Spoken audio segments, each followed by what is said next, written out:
It's Monday, the 3rd of October. This is Politics Live from the Conservative Party conference in Birmingham, where in around 15 minutes after his U-turn on the 45p tax rate this morning, Kwasi Kwarteng will deliver his conference speech.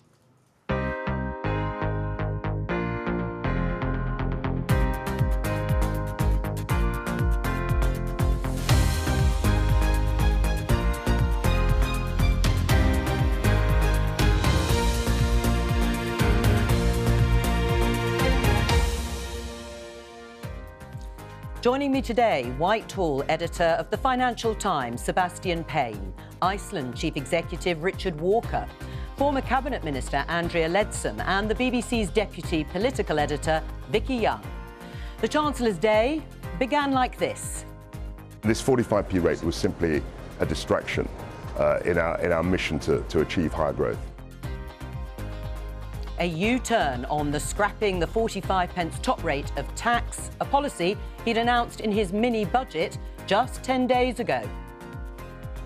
Now, in a little under 15 minutes, he'll be addressing the party faithful. Inside that hall there, the lectern is all ready for him to persuade them that he is the man to be trusted with the economy through turbulent times.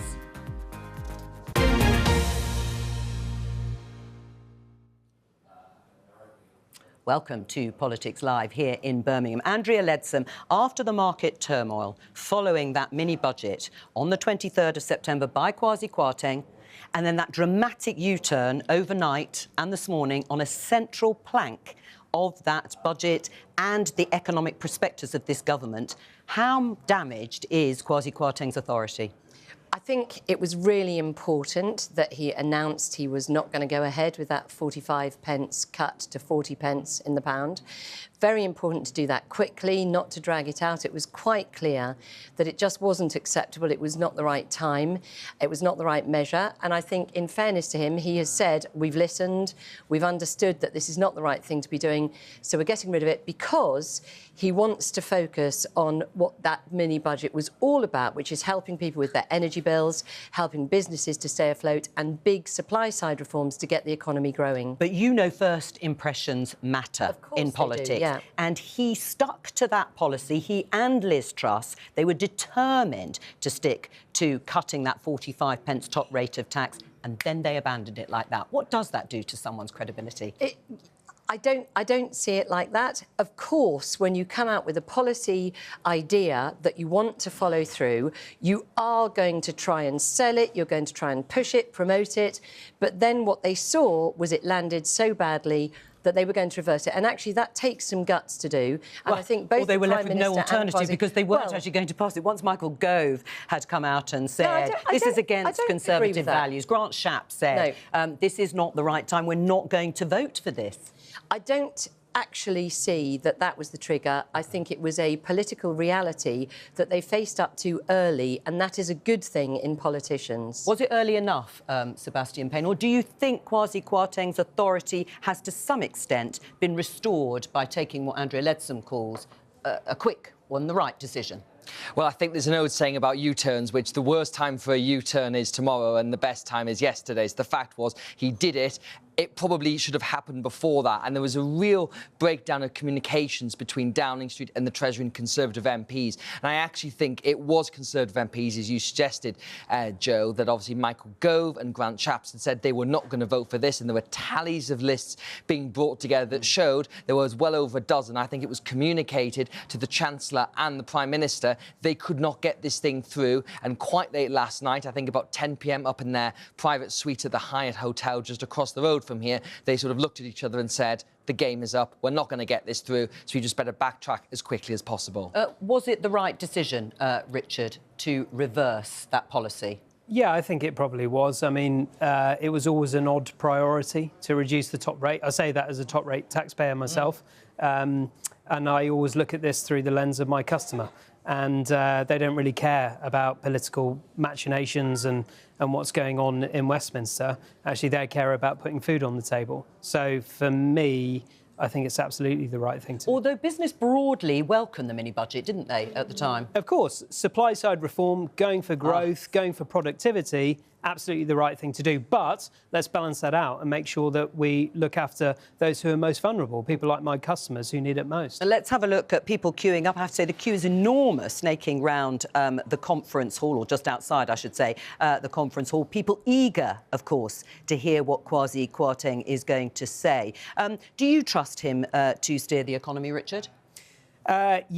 Look, yes, I think what we need now is stability. It's been a rocky start, that's for sure. I mean, the vibe is pretty interesting out here, but now we need stability. We need to get on and focus on delivering for everyone. So yeah, I hope so. How difficult is this going to be for Kwasi Kwarteng today? I mean, he only announced that mini budget 10 days ago, Vicky. Now he's got to stand up in front of the party faithful with all the jitters of Tory MPs around here at the conference centre, and the relationship with Liz Truss, because there seemed to be a bit of a blame game going on as to whose idea it was to scrap that higher rate of income tax. Yeah, I mean, she in that interview, didn't she, talked about it being the Chancellor's decision. Now, I'm told that he didn't see that as him being thrown under the bus, which is what some people suggested was happening. I mean, I don't think we should overdo it about a division between them. Actually, as Chancellor and Prime Minister, they are on the same page. They share the same ideology. So I don't think, you know, you can overdo that. And people saying, well, she might sack him, I don't think there's any suggestion of that either. And also,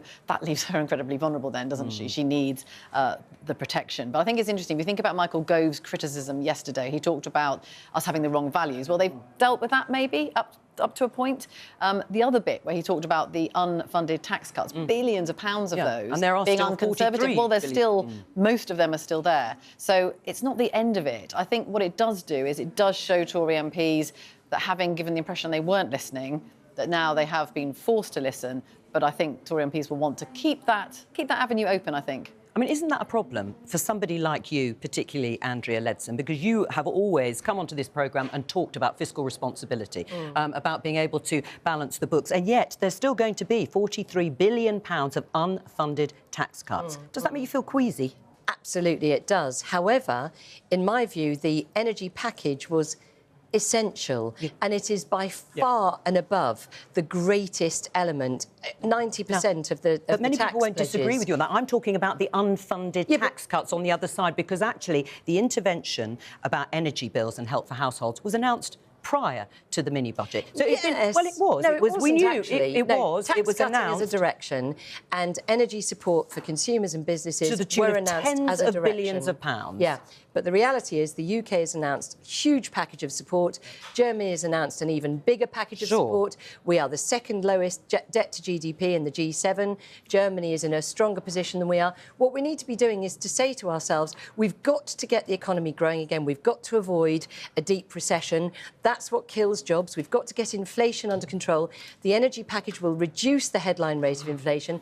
That sets the economy back in a much better direction for those supply-side reforms, for the support and encouragement to business to start kicking off, to develop much more exchequer revenues that will help our economy. All right, well, one question on these supply-side reforms, because I think a lot of people will not know exactly what we're talking about. OK. And I think people will think, well, if these supply-side reforms are a sort of silver bullet, you're going to wave a magic wand, why haven't successive Conservative governments been able to actually succeed in delivering them? So successive Conservative governments have started to try and do that. Right. So in many ways... And they haven't delivered. No, but in many ways what the government is doing is really leaning in and doubling down on supply-side reforms that were attempted.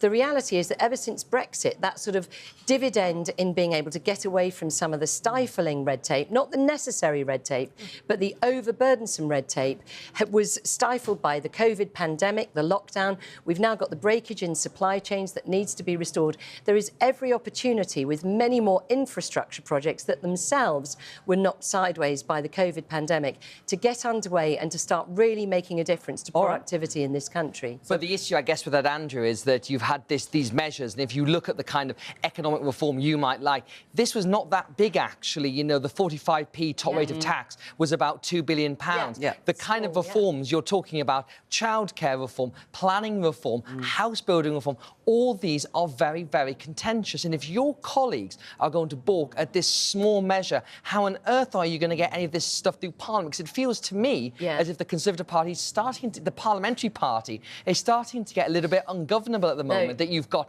Grant Shapps and Michael Gove doing what some people are describing as the government, their own separate operation within the Conservative Party. I think that's over-egging their influence, to be fair, Seb. Oh, do you not think they have as much influence as they perhaps think? No, they certainly have influence, but the fact is that you're absolutely right, Seb, to say that Conservative MPs were saying to the government, you can't do this top rate of tax cut because we've got to focus on the people. And that is what the government have accepted. And the point that you make about childcare reforms, planning reforms and so on, those are designed to get the economy going. There will be massive support from Conservative MPs for the sorts of fundamental reforms that create the levelling up, the infrastructure projects, the investment zones, the childcare reforms. Those are the things that they need. Take time. They do. And Liz Truss will look at it, and in her head is the next date of the next election is only 2 years away. Yes, but you set a direction. Members of the public will accept a new direction that is really starting to show impact. Well, we'll look at that in a minute, because we're going to obviously hear from Kwasi Kwarteng in a few minutes' time. But Richard, from you, this go for growth, the sorts of reforms that we are discussing here, is that what's going to make businessmen like you invest in the economy?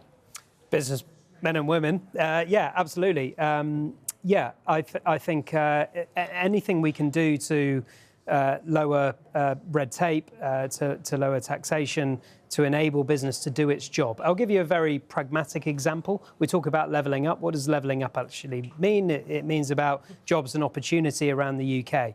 And all we want to do is open shops and create jobs and pay tax. And yet, every single one of our store openings is delayed because we're encumbered by red tape on planning. So if we can reform planning, if we can get the government out of the way of the private sector to do its job, to create wealth, that should have a benefit for everyone. I mean, one of the examples, though, will be the planning reforms that were being proposed under Boris Johnson. They were dropped. They were dropped because the government found it too difficult to do.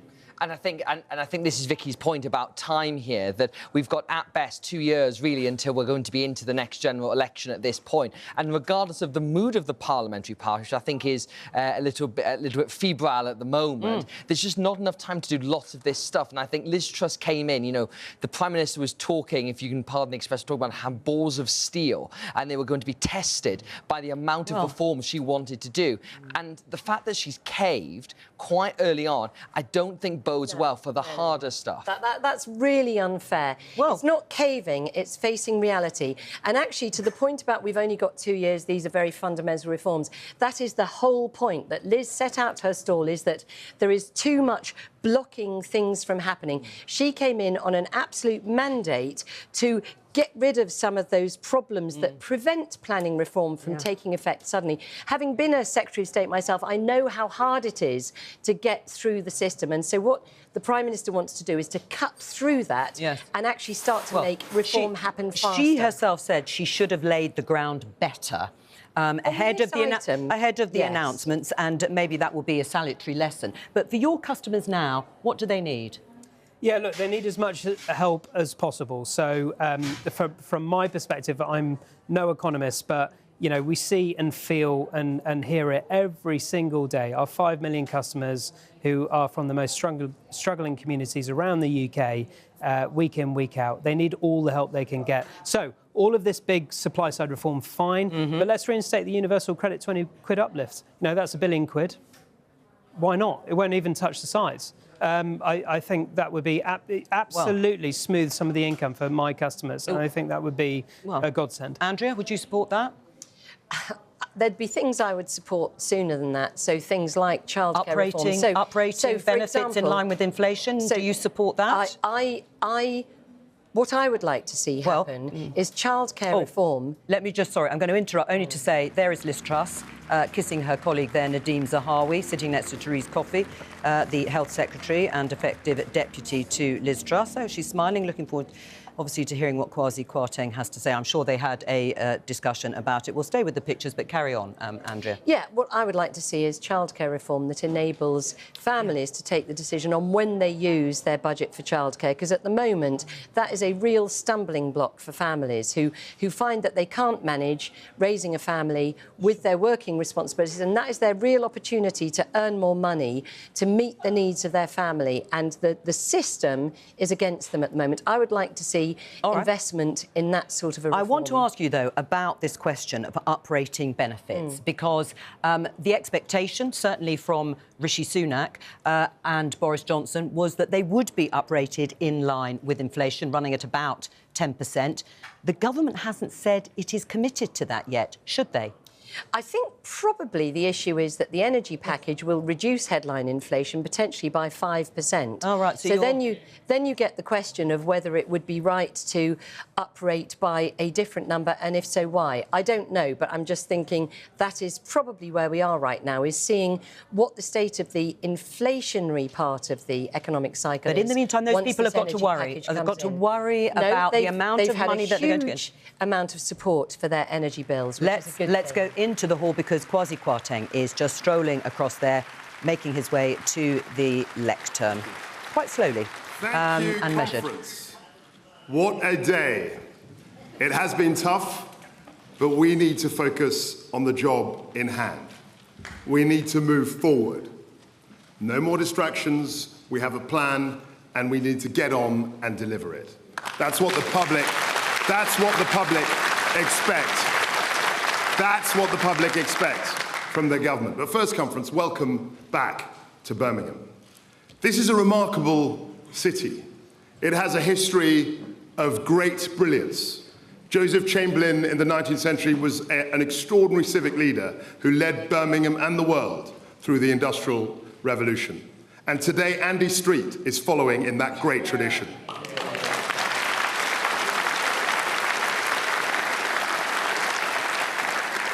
Grafts and grit turned this small town first into a thriving industrial market, then into one of the centres of the Industrial Revolution, which powered and grew not just the British economy, but provided the new technologies that changed the world forever.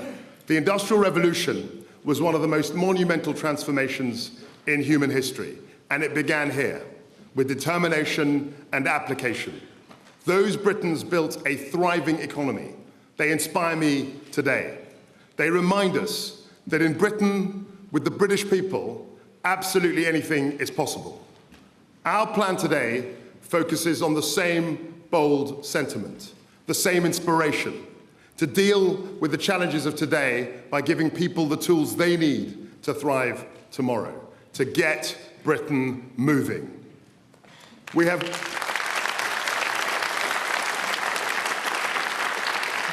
have great ideas. We have the same inspirational people, and I know we have the same determination. Our growth plan, set out 10 days ago, will ensure we focus relentlessly on economic growth, because we must face up to the fact that for too long, our economy has not grown enough. The path ahead of us was one of slow, managed decline. But I refuse to accept that it is somehow Britain's destiny to fall back into middle league status, or that the tax burden reaching a 70-year high is somehow inevitable. It isn't, and it shouldn't be. We needed a new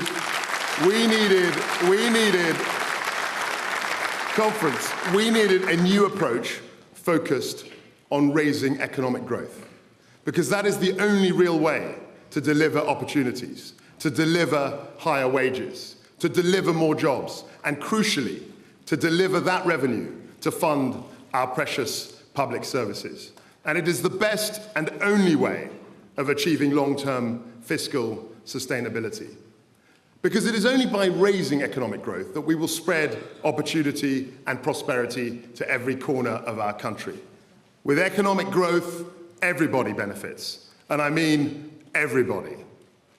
While we all believe in growth, we as Conservatives also believe that it is an important principle that people should keep more of the money they earn. I don't need to tell you that. I don't need to tell you that. I don't need to tell you that. That isn't radical, that isn't irresponsible. It is a deeply held belief that we all share as Conservatives. We were faced with a 70-year high tax burden. We were confronted with low growth, and the path we were on was clearly unsustainable. So that's why we are cutting taxes for working people.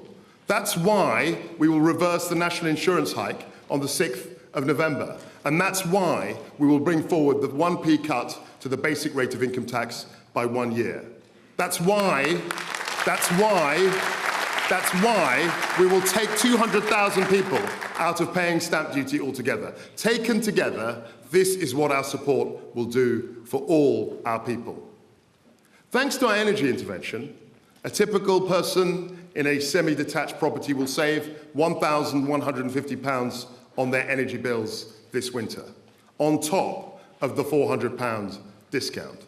And if they are earning an average salary, they will benefit from an additional tax cut of around £400. That is almost a £2,000 saving this year alone. But I can be frank, I know the plan put forward only 10 days ago has caused a little turbulence. I get it. We are listening and have listened. And now I want to focus on delivering the major parts of our growth package. Because with energy bills skyrocketing, a painful COVID aftermath, war on our continent, a 70-year high tax burden, slowing global growth rates, and glacially slow infrastructure delivery, we couldn't simply do nothing. We can't sit idly by.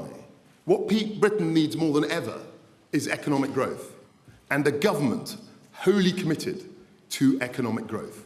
That is why we will forge a new economic deal for Britain, backed by an ironclad commitment to fiscal discipline. More businesses.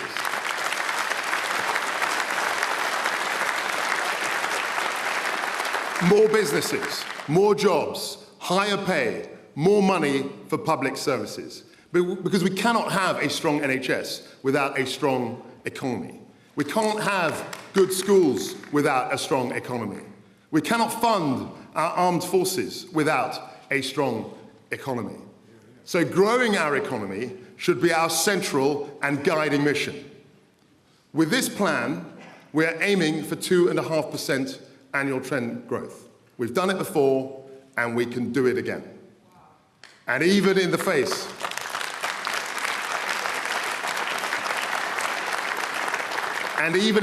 of extreme volatility in global markets, with major currencies wrestling an incredibly strong US dollar, and longer-term trends from demographic change to climate change, we will show that our plan is sound, that it is credible, and that it will increase growth.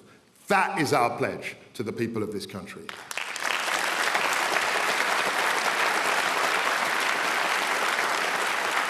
However, conference, there is an immediate challenge facing not just our country, not just our people, but the whole of Europe.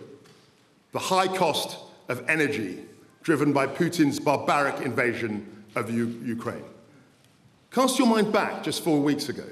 We had dire warnings of extreme energy prices to come. Corner shops to heavy industry predicted unprecedented disruption. Business groups feared mass unemployment. Entire livelihoods were on the line. Make no mistake, this was a very real prospect for our country.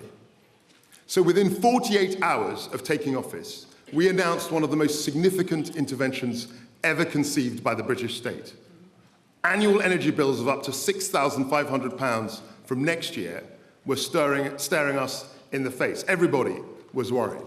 Now we are holding down the price at an average of £2,500.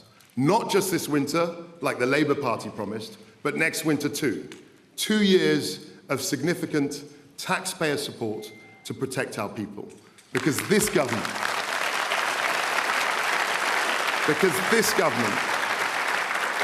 will always be on the side of those who need help the most.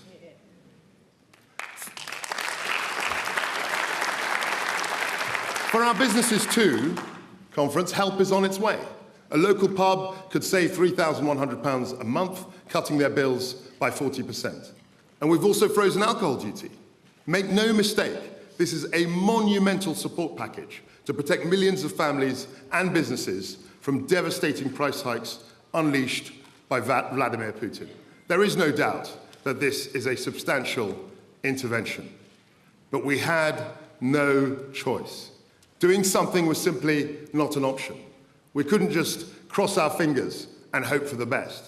The price of inaction would have been far greater than the cost of the scheme. We will deal with the short-term shocks caused by Putin, but we must also go for growth to ensure we are much more self-sufficient. We will tackle the mistakes of the past to ensure the UK can never again be blackmailed by people such as Putin and his like.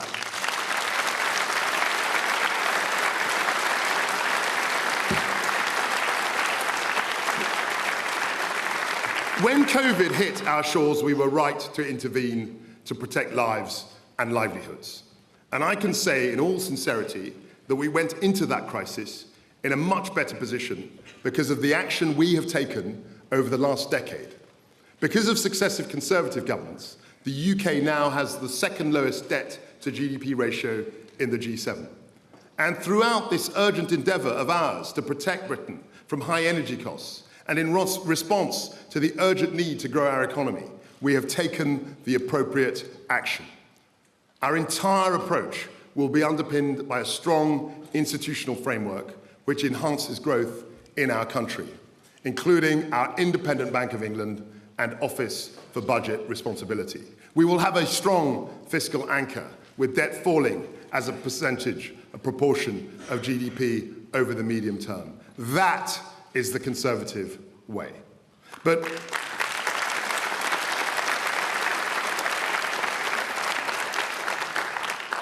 today we face new challenges. And in addressing those challenges, we will act in a fiscally sustainable and responsible way. That is why, shortly, we will publish our medium-term fiscal plan, setting out our approach more fully. It will set out how we plan to get debt falling as a percentage of GDP over the medium term. And I have asked the OBR to publish a full economic and fiscal forecast alongside our medium-term fiscal plan. There is no path to higher sustainable growth without fiscal responsibility. Conservatives have always known this, and we know it still.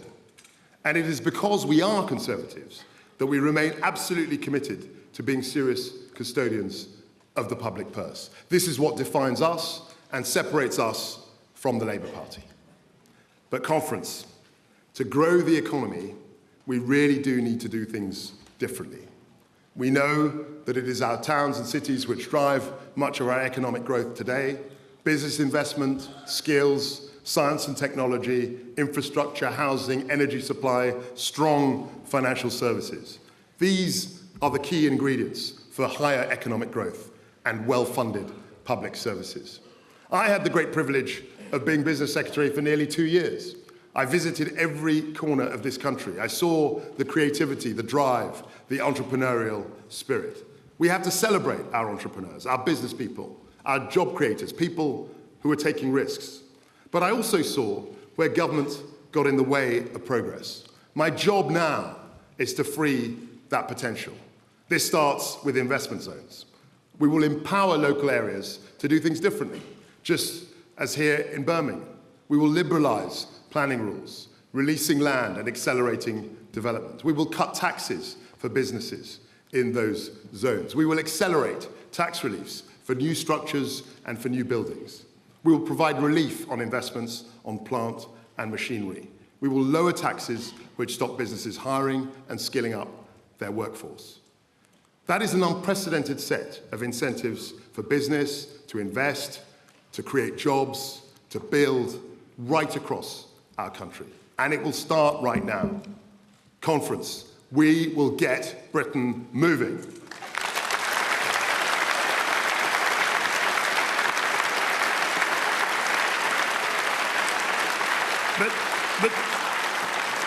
But too often, regulation holds business and Britain back. Stifling red tape puts up too many barriers for entrepreneurs looking to scale up. There are too many rules for small business owners who want to take on an apprentice. There are too many burdens on our finance sector, stopping it from investing in key projects. And when Britain's innovators, job creators, entrepreneurs, and risk takers are held back, so is Britain. That is why we will review, replace, or repeal retained EU law holding our country back.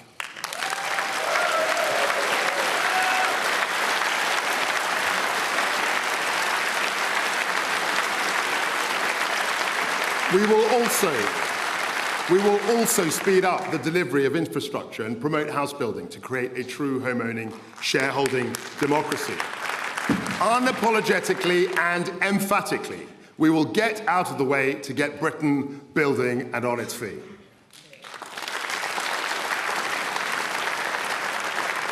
Over the coming days and weeks, we will forge ahead and break down the barriers that have held our country back for too long.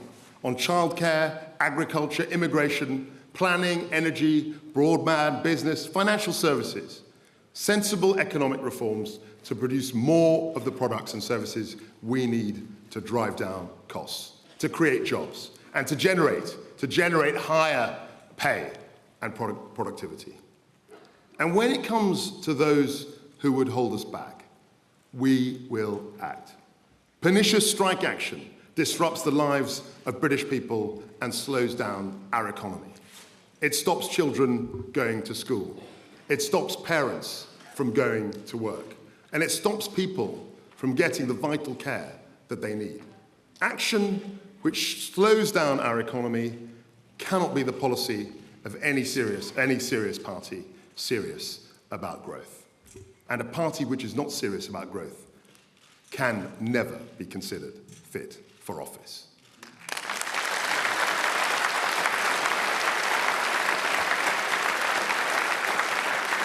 So we will introduce important reforms to stop strike action from derailing our daily lives. Reform to get Britain moving. Conference, I am unashamedly a pro-business conservative.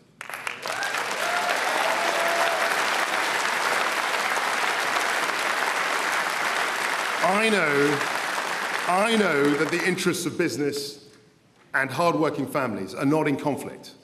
They are aligned. When businesses thrive, they create more jobs, they raise wages, and they contribute more for our public services. Rather than bashing business, we are backing it. That is why we need to make our tax system simpler, more competitive, and pro-growth. So we will reverse the planned increase in corporation tax, ensuring we have the lowest rate in the G20. This will plough almost £19 billion a year back into the economy. That's £19 billion for businesses to reinvest, to create jobs and raise wages. We will reverse the reforms to IR35 that have added unnecessary complexity and cost for so many businesses. We will maintain the £1 million annual investment allowance, giving 100% tax relief on investments in plant and machinery. For over a decade, the Conservative Party has stood up for working people in this country. Since 2010, we have delivered the lowest unemployment since the 1970s, 1 million new businesses, more than doubling the tax-free personal allowance. We've taken 2 million of the lowest paid out of paying tax altogether. The national living wage, boosting the pay packets of the lowest paid. Fuel duty, frozen for 12 years. The £1,000 uplift in universal credit, making sure work always pays. These are great achievements, conservative achievements. And let us not forget, when this party came into government, we were met with the full force of Labour's economic incompetence. No money left, taxes raised, record unemployment. We reversed that story of national decline. But even after 3 election defeats, they still haven't learned their lesson. The Labour Party would have you believe that every penny you earn should go straight into the government's coffers. The Labour Party believe that they know how to spend your money better than you do. The Labour Party believe that they can tax their way to growth.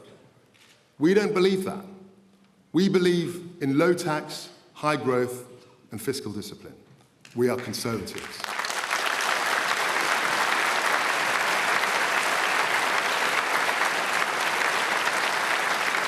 And that conference is what our growth plan delivers. Last week, we saw a Labour Party with the same old ideas, renationalisation, empty slogans, no plan for growth. But we as Conservatives believe in Britain. We love this country. Our patriotism isn't something that we turn on and off and negotiate like the Labour Party. It goes to the core of what it is to be a Conservative. It is an unyielding quality. Yes, we have challenges to face. But our plan will take this country forward. We will get Britain moving. We will deliver lower taxes for you and your family, and we will grow our economy. I know we can achieve that goal. With grit, with drive, and with determination, we can meet the challenges of this new era. Thank you.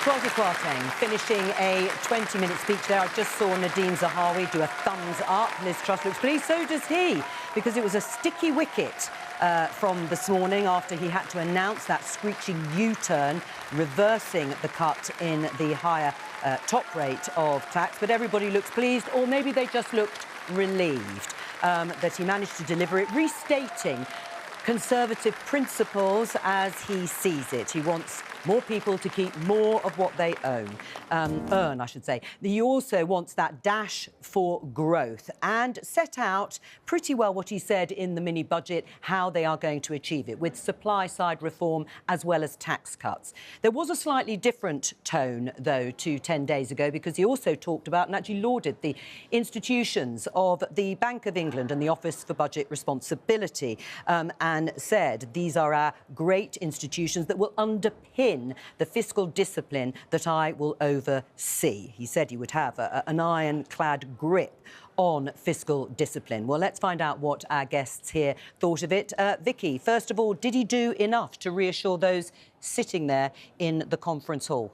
It'll go some way towards calming the anxiety, I think. I mean, that was the point about the U-turn overnight, wasn't it? Get it out of the way, then he could make this speech and hopefully try to move on. So, yes, as you say, the differences, the add-ons from the mini-budget are talking about fiscal discipline, something that, obviously, as he sat there last time, stood there and announced billions of pounds of unfunded tax cuts, you know, that's really partly what the markets were responding to. Now, that is all still there.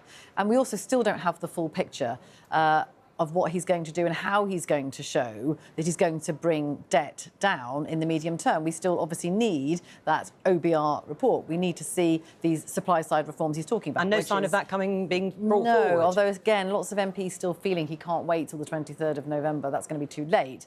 These other announcements, I think there's 7 or 8 of them, are going to come in the next few weeks. So it begins to paint the picture a bit more fully. But again, I think people would say, you know, it's all in the wrong order. Actually, this all should have been done a bit earlier, before you came to that bit. And he tried to justify that, didn't he, by saying we had to act urgently because of the energy problem. But actually, some are saying he could have just done that bit and not the rest of it. Sebastian? I think Kwasi Kwarteng gave a very solid performance there, and if it was to channel one catchphrase, it will be Corporal Jones, don't panic. Like, he was very much trying to calm everything down, say we are going to be fiscally responsible, we are going to do our sums, and what happened last week was a blip, and I think at the beginning of his speech, the Chancellor was quite clear that he admitted they had got it wrong, he took it on the chin. There was not really any new policy in that, though, which you could maybe understand, given what's happened over the last 10 days. But I think, again, he's trying to be reassuring. But what you didn't see there is Kwasi Kwarteng is a very confident individual, and I think that sort of came across quite solid. But there was none of the sort of the brashness or the bravado that you saw in the mini-budget. So I think you can see there's been a bit of humility over the events of the past couple of weeks. But I think people will look at that and say, OK, that was solid. And Tory party members seemed to like it. You know, they were clapping when he was talking about, you know, the tax cuts and the supply-side reform. But as you were saying, Vicky, no details on what they're going to look like, when they're actually going to be done. But I imagine he'll be pretty happy with how that went. What about you, Richard? He said fairly early on, I know the plan, his plan in the mini-budget has caused a little bit of turbulence. Maybe an understatement, some people would say. I get it, though, he says. I get it. Has it reassured you? Yeah, look, there certainly has been turbulence, and when you look at the energy price cap, we talk about that. It's complicated, it's big, it's scary. Let's keep it simple. You know, my customers are my constituents, and they're really hurting at the moment. So in terms of new policies and, you know, whatever new ideas might be announced, that's why I keep going back to this universal credit uplift. You know, let's try and help them, the poorest in the UK, the people who are the most vulnerable. Let's try and get them through this. So he didn't talk about spending cuts there, did he? I don't think. That's another thing. You kept talking about strong public services if you grow the economy. And so you will assume they're going to have to, if he's going to show debt falling, they're going to have to do that somehow, assuming he's not going to put up taxes. And so this idea of the public spending, and particularly of the welfare bill, what they're going to do about that. So, you know, ministers are absolutely considering not raising most of those benefits in line with inflation. And that is still pain to come, potentially, for lots of people. Well, and absolutely, and we'll bring you that when we hear from the government any announcement. We mentioned turbulence.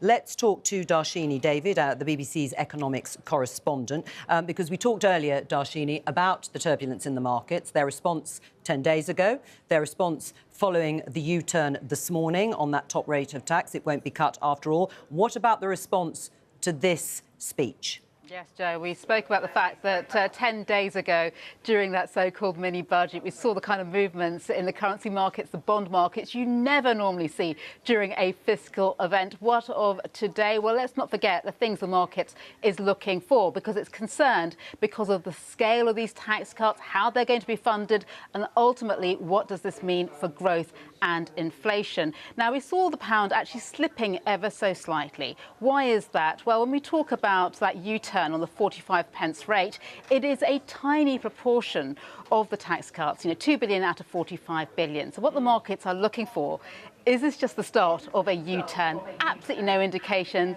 that's the case. So sterling, you know, still hovering around, and we shouldn't forget as well, the dollar's having a weaker day. So there's all sorts of things going on.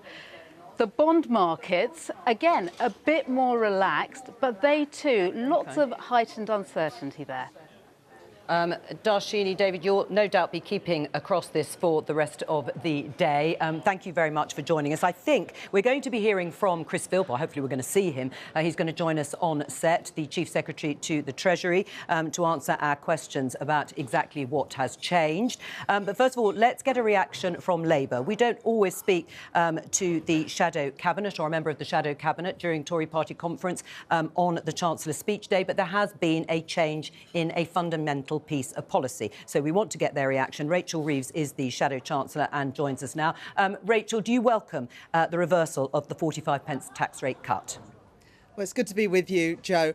The problem is that so much damage has already been done. When the Chancellor delivered his financial statement, we saw huge volatility in financial markets and a big spike in borrowing costs, not just for the government, although that is significant, but also for ordinary families. And if you have a mortgage of, say, £200,000 a year and you're looking to refinance, if interest rates go up from around 2%, which is where many people are paying at the moment, up to 6%, that is hundreds of pounds, almost £700 extra per month, because of what the Chancellor did in his statement.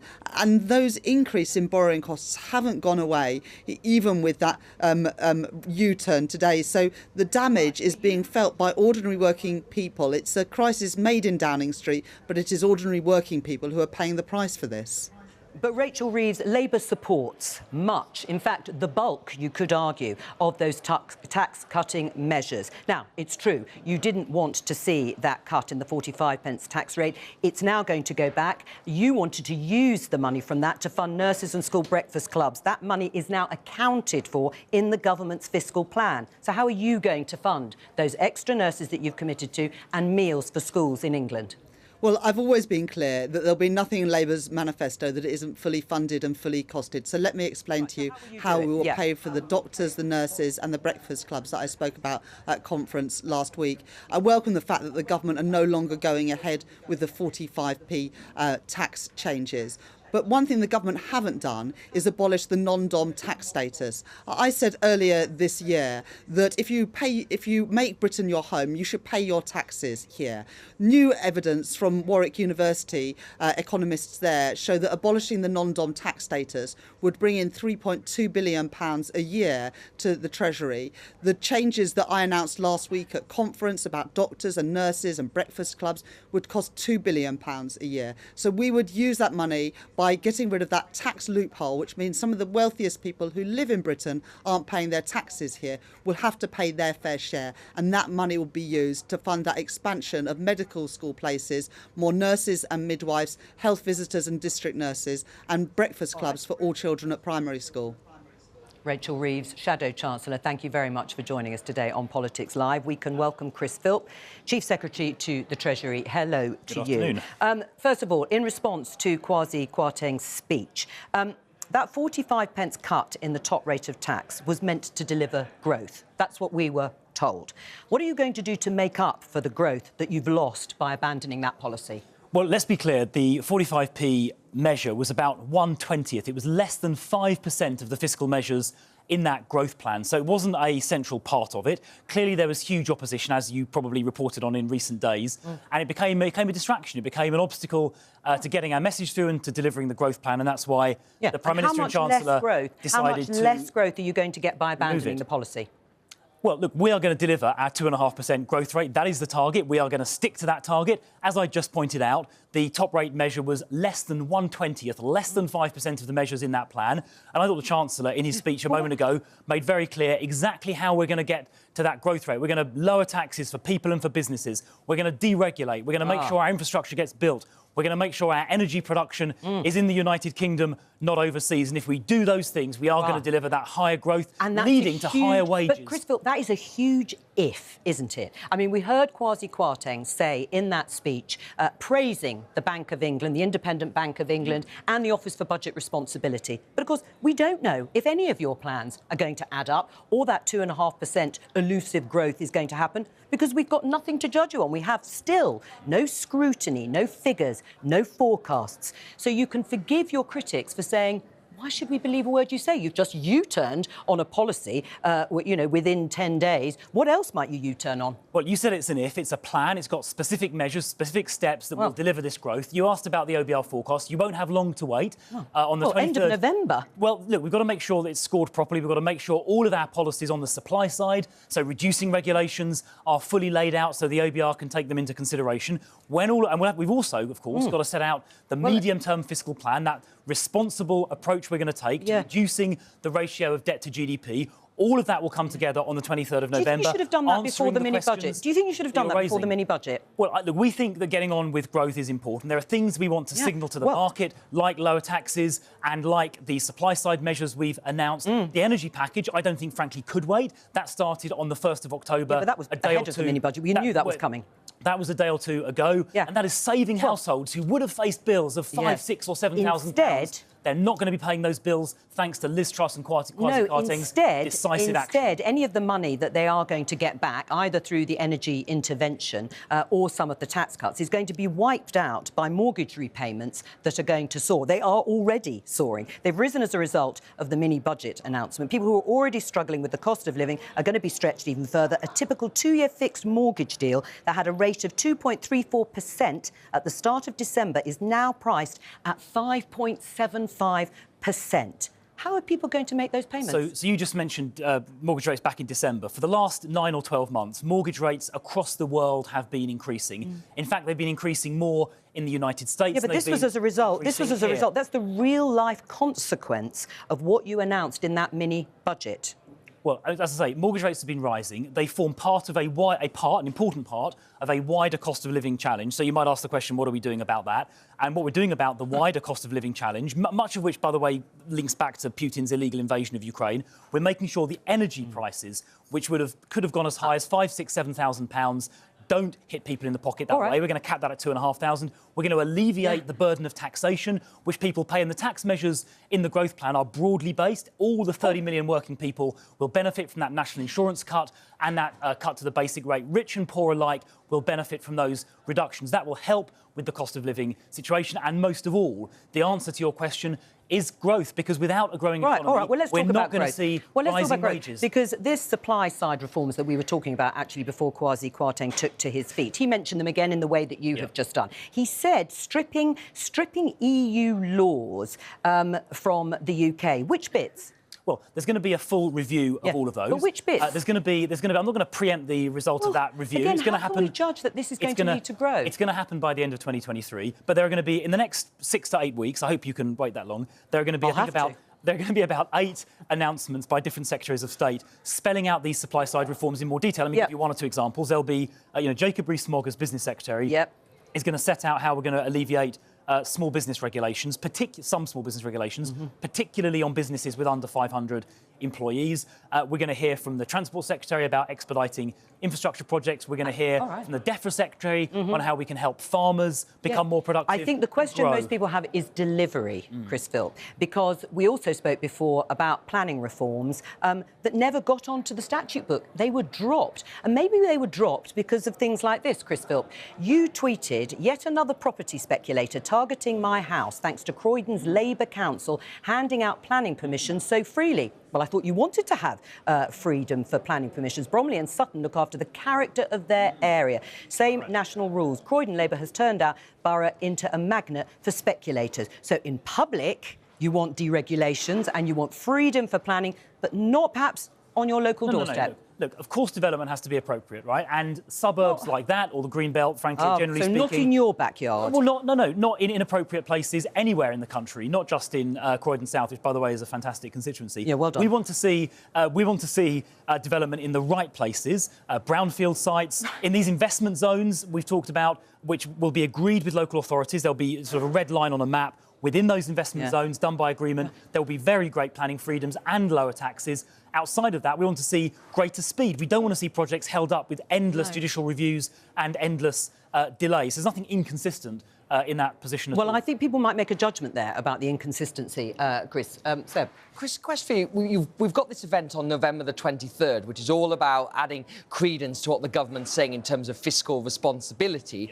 Is there any chance that's going to be brought forward? Because that's still quite a long time away. And you've said you've got to wait for the OBR to do the sums. But the OBR actually came to the government in the summer and said that they could have done the sums in time for the event last time. So I'm sure they could do it before an event that's almost 2 months away. Well, it needs to be obviously, the forecast needs to be updated to reflect new policy that's announced. It takes time for the OBR to respond to that. It doesn't take 2 months, though. We also need to set out the medium-term fiscal plan that the Chancellor referred to in his speech. So we do need to get this right. I think that it's fair to say that is a lesson one might take. We need to take time to make sure it's all set out. So when Jo and her colleagues ask me questions, we have all of the answers that are necessary. So we're going to do this properly. We're going to do it right. We're going to do it in a way that's fiscally responsible. But above all, we're going to do it in a way that gets our economy growing, because that is what will lead to higher wages, better jobs and sustainable taxes to pay for public services. Well, I was just going to say, was it a mistake not to have that in place? Was it a mistake not to have the OBR forecasts there? I mean, Liz Truss herself has said we should have laid the ground better. Yeah, well, I think that's a fair comment by the Prime Minister, but there was an urgent situation, particularly in relation to energy, where people's prices were soaring, and we've taken that risk off the table. We've protected households from energy bills that could have gone as high as £6,000–7,000. And I think there was also an urgency in laying out the growth plan, because we do want to get our country growing as quickly as possible. So I don't think it was wrong to do this with a sense of urgency and mission. So have Tory MPs been saying to you they want to bring that forward? Because they've been saying it to us. They want it earlier. Well, look, I think I can perfectly understand that, but we do need to do it properly as well. Look, I think we have been listening. You know, there was obviously a lot of complaints, and I'm sure you heard as well, about the 45p, and the Prime Minister listened to that. So I think it is fair to say this is a government that does listen and does respond when appropriate. But what we're not going to do is be diverted from our mission, which is to get the economy growing, which will benefit everyone in the form of higher wages, better jobs, and a more sustainably funded public sector. I know you've got to go in just. I know you've got to go in just a moment. But before you do, you mentioned the policy, the reversal of the 45p cut. Pippa Crerar has tweeted in the Guardian. Tory insiders claim that it was in fact Treasury Chief Secretary Chris Philp who had the idea to cut the 45 pence tax rate, presenting Truss and Kwarteng with a paper on it during the leadership campaign. Was it you? No, I was not the architect of the policy. I didn't write a paper specifically on this topic. What there was I was asked to basically prepare an evaluation of like about 20 or 30 different policies, which are, you know, presented for consideration. But it ultimately wasn't my decision, and I wasn't advocating particularly for this. I certainly didn't write a paper on this specific and exclusive. So was it a bad idea? Well, I think there was, as I've been explaining in studios, I'm not sure including yours, there are good economic grounds to do this, to be internationally... Do you still want to do it eventually? No, I'm absolutely not saying that. I'm just trying to give a straight answer to the question. There are good economic grounds to do this. There are other... It's a good idea that you couldn't get through. Let me just finish answering the question if I can. There are good economic grounds for this, to make us internationally competitive, to encourage people to locate into this country. However, and of course Labour had this as the top rate, 40% as the top rate for almost all of their 13 years. However, as you will have picked up talking to MPs, the public, it didn't command public support. It didn't command parliamentary support. And so, because the government is one that listens, we responded to that. It had become a distraction from what is a fantastic wider growth plan. And so the Prime Minister, I think, rightly decided to remove it. But, you know, there were good economic reasons for it. Political reality intervened, and we listened and we responded. That's how a democracy, and particularly a parliamentary democracy, works. It's good of you to come and join us. Chris Philp, Chief Secretary to the Treasury. We'll let you go. A pleasure as always. Thank you. Thank you very much. Richard, listening to all of that, particularly on this supply side, are you really confident that government is going to be able to get out of the way of business to let you invest and grow? Look, I think the intent is right. They're on the right track. But I asked a banker friend of mine, why on earth are the financial markets in meltdown? Because, you know, after all, that 45 to 40% is only 2 billion. So why on earth is everything falling apart around us? And they've stabilised, of course, a bit. Of course, it's stabilised and back to where it was. So actually, there's a bit of noise there. But actually, he said they didn't provide the Excel. So that's what they need to do. They need to provide the modelling, show exactly how they're going to do this, and the sooner the better. And I think that will stabilise the markets. We've only got a few minutes, yes. And I'll say there's still a flaw with this, of course, because the Bank of England made that huge intervention last week to prop up the 65 billion pounds into the pensions industry. Exactly. Now, the funding for that is going to come to an end on about the 10th of October, and that will be another crunch point. And I think this point we were talking about, Vicky, about are they going to bring this fiscal event forward? I think there's going to be huge pressure from MPs, because when you hit that October the 10th date, there could be another question about have the markets got confidence in Kwasi Kwarteng and the policy, and the only real way to solve that is to show those sums that your friends were talking about. And they are relying on the OBR coming up with the right answer, aren't they? I mean, this all depends on the OBR saying it's going to produce 2.5% growth. I mean, that's the thing. They have to look at these sums, and then what happens? Well, and one other example, of course, when you say they've got to find ways to find that growth, fracking, for example. They've lifted the ban on fracking, but, you know, when is it going to start? There was no definition about what sort of public consent would look like in terms of allowing these things to go ahead. And on the fringes of this conference, pretty much every cabinet minister is being asked, would you like fracking in your backyard? Would you like in your next door house? No way. And the fact is, I think the idea they were saying they're going to bring back fracking, but with local consent, was essentially not bringing back fracking at all. It won't happen. Won't get it. It won't happen at all. It won't happen. Well, no, because it requires local consent. Right. It will not happen. Well, except Jacob Rees-Mogg has said, the business secretary said the fracking firms would do the surveys on local consent. Do you think local people will have the confidence, Vicky, in fracking firms carrying out these surveys? Well, possibly not, but I think they would need something a sweetener in some way. And there was talk about, well, you know, could they get reductions in their own bills if you had this kind of thing happening? I mean, it doesn't feel workable, certainly not in the short term. It won't happen, and it shouldn't happen. It's de minimis anyway in terms of the global energy pricing.